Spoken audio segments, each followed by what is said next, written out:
ની વાર્તા. એક દિવસ સસલું અને કાચબો બંને જંગલમાં ફરવા ગયા.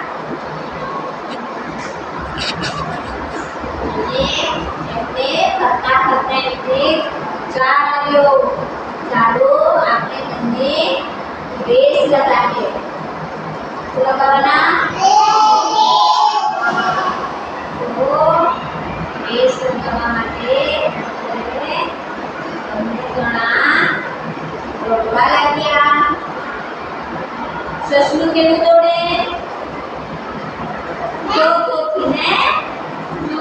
અને કાચબો ધીમે ધીમે ધીમે ધીમે ચાલે.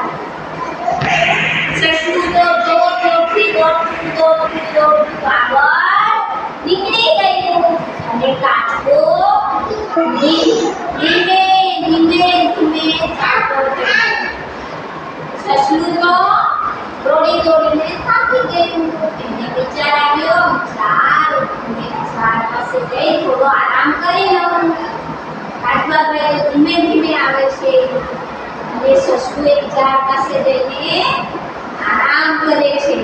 તો ત્યાં આરામ કરવા માટે સસલું જાય છે અને સસલુને ઊંઘ આવી જાય છે. અને સસલું ઊંઘી જાય અને કાચબાભાઈ ધીમે ધીમે